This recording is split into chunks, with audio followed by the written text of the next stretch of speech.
Hello বন্ধুরা, সবাই কেমন আছো? আশা করি সবাই ভালো আছো। মিতা রানা ব্লগ থেকে সবাইকে অসংখ্য অসংখ্য ধন্যবাদ আর অনেক অনেক ভালোবাসা আমার ভিডিওটা দেখার জন্য। বন্ধুরা, আজ আমি এনেছি দেখো একটা রেসিপি হচ্ছে মটন। তোমরা অনেকেই অনেক রকমভাবে রান্না করো, কিন্তু আমি এইভাবে রান্না করি আর দারুণ স্বাদ হয়। অবশ্যই বন্ধুরা প্রথম থেকে শেষ পর্যন্ত ভিডিওটা দেখো, দেখলে খুব ভালো লাগবে।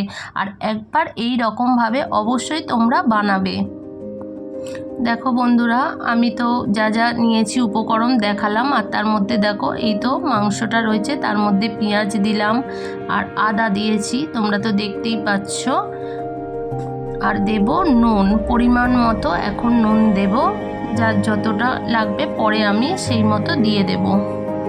দেখো, আর দিলাম লঙ্কার গুঁড়ো, আর দেব হলুদ গুঁড়ো।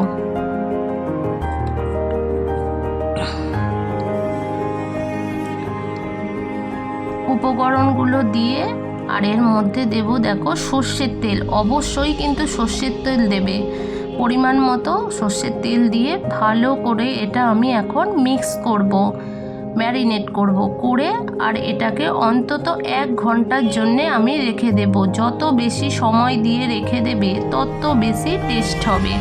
দেখো বন্ধুরা, আমার মাখানো হয়ে গেছে, সেটা আর আমি দেখালাম না, তোমরা দেখে নাও। এবার আমি এটাকে চাপা দিয়ে 1 ঘন্টার জন্য রেখে দেব।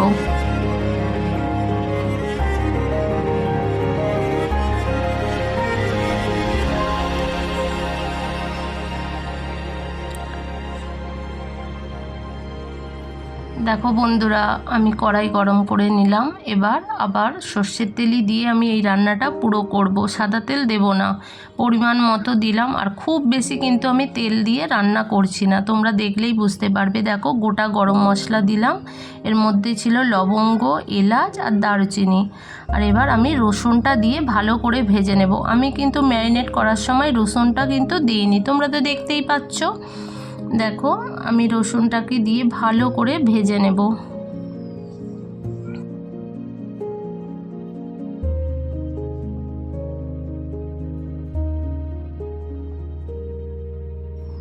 দেখো বন্ধুরা, রসুনটা প্রায় ভাজা ভাজা হয়ে গেছে, একটু মানে রং হবে। এবার আমি পেঁয়াজ একটু রেখে দিয়েছিলাম, সেটাও দিয়ে এবার ওর সাথে ভেজে নেব।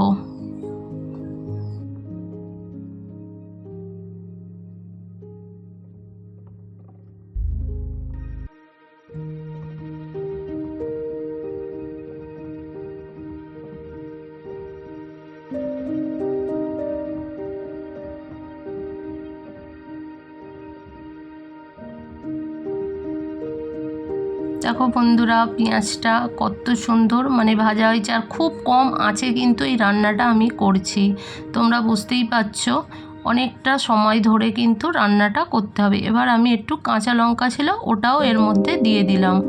দেখো, মোটামুটি ভাজা হলেই হবে, যে একদম পুরো ভাজতে হবে এরকম কোনো নেই। দেখো, এবার আমি ওর মধ্যে ম্যারিনেট করা মাংসটা দিয়ে দেব।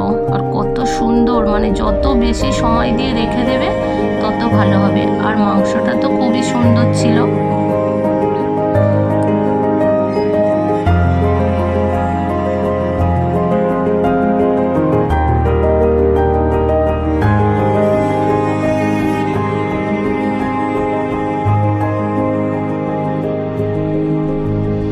দেখো বন্ধুরা, মাংসটা একটু নেড়ে চেড়ে আমি কিন্তু চাপা দিয়ে দেব। খুব বেশি যে নাড়তে হবে তা না, কিন্তু চাপা দিয়ে দিয়ে রান্না করতে হবে। দেখো বন্ধুরা, এবার 10 মিনিট পরে অন্তত খোলার পরে একটা অন্য রকম রং এসছে, তোমরা তো বুঝতেই পারছো কত সুন্দর একটা রং এসছে। দেখো, আমি একটু নেড়ে নিলাম, নেড়ে আবার আমি এতে কিছু উপকরণ দেব, তার মধ্যে তেজপাতা দেব। দেখো, তেজপাতাটা দিয়ে দেব, আর দেব এর মধ্যে টমেটো কুচি। আর অবশ্যই কিন্তু দেখো, একটু মানে রংটা করার জন্য এই কাশ্মীরি লঙ্কার গুঁড়ো দিলাম। অপশান, তোমরা দিতে পারো নাও পারো। আর অবশ্যই কিন্তু এই মশলাটা দেবে, তবেই দেখবে একটা অন্য রকম স্বাদ হবে, সেটা হলো গোলমরিচের গুঁড়ো। আর পারলে ঘরে ওটা বানিয়ে রাখবে, কেনার থেকে ঘরে বানানোটা বেশি সুন্দর হয়। আমি এবার ওই অবস্থায় চাপা দিয়ে দিলাম, কিছুক্ষণ পরে আবার আসছি। দেখো বন্ধুরা, রঙটা শুধু দেখো কত সুন্দর হয়েছে। কিন্তু আমি খুব কম কিন্তু এরকম মানে রং চঙে রান্নাটা করি, কিন্তু আজকে একটু অন্যরকমভাবেই করলাম। মানে কাশ্মীরি লঙ্কাটা আমি দিই না খুব একটা, আজ দিলাম। দেখো বন্ধুরা, আমি কিন্তু গরম জল বসিয়ে দিয়েছি, ওটা কিন্তু কষা হয়ে গেছে। আর অবশ্যই কিন্তু গরম জল দেবে, ঠান্ডা জল দেবে না, রান্নার টেস্টটা কিন্তু ভালো হয় গরম জল দিলে। আমি এবার একটা প্রেশার কুকার নিলাম, ওতেই আমি সিদ্ধটা করে নেব, কারণ খাসির মাংস মানে ভালো করে সিদ্ধ করতে হবে। আর দেখো আমি এটা দিলাম, দিয়ে এবার ওতে আমি জল দিয়ে দেব, গরম জলটা। আর আলুটা আমি আগে থেকেই ভেজে রেখেছিলাম, ওটা আর আমি দেখাইনি, সবাই তো জানো আলু দিতে হবে, সেটা ভাজা করে রেখে দিয়েছিলাম আগে থেকেই। এবার আমি পরিমাণ মতো জল আর একটু দিয়ে, যতটা যার প্রয়োজন ঝোল করার ততটা দেবে। আর দেখো কত সুন্দর একটা রং হয়েছে। এবার আমি অন্তত 5টার মতো আমি সিটি দিয়ে নেব।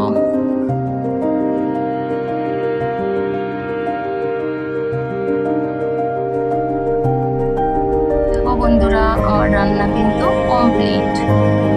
খুব সুন্দর কিন্তু দেখো রংটা হয়েছে। আর সিদ্ধটা তো মানে কি বলবো, ওটা তো মানে খাওয়ার সময় বোঝা যাবে যে কত ভালো সিদ্ধ হয়েছে সেটা। এখন তো আমি দেখে বুঝতেই পারছি যে কত সুন্দর হয়েছে সিদ্ধটা। আর দেখো বন্ধুরা, আমি ওটাকে একটা পাত্রে ঢেলে নিলাম কিছুটা। কত সুন্দর, শুধু রংটা, রং দেখেই এখন বোঝা যায় বেশি খাবার কত সুন্দর হয়েছে, কিন্তু না, কিছু কিছু সময় রং ছাড়াও খাবার খুব সুন্দর হয়।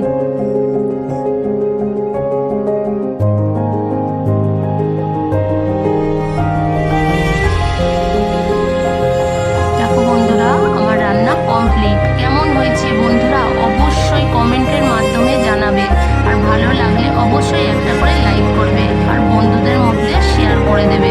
দেখো বন্ধুরা, আমি এবার খাবার মানে বেড়েছি, শুধু ভাত আর এই মটন রান্না হয়েছিল, দাদাভাইকে খেতে দিলাম। দেখো বন্ধুরা, দাদাভাই খাচ্ছে, আর আমারও ভিডিওটা এখানেই শেষ হয়ে গেল। বন্ধুরা কেমন হয়েছে অবশ্যই তোমরা কিন্তু কমেন্টের মাধ্যমে জানাবে। বন্ধুরা তোমরা ভালো থেকো, সুস্থ থেকো, আর এইভাবে আমার পাশে থেকো। টাটা বন্ধুরা।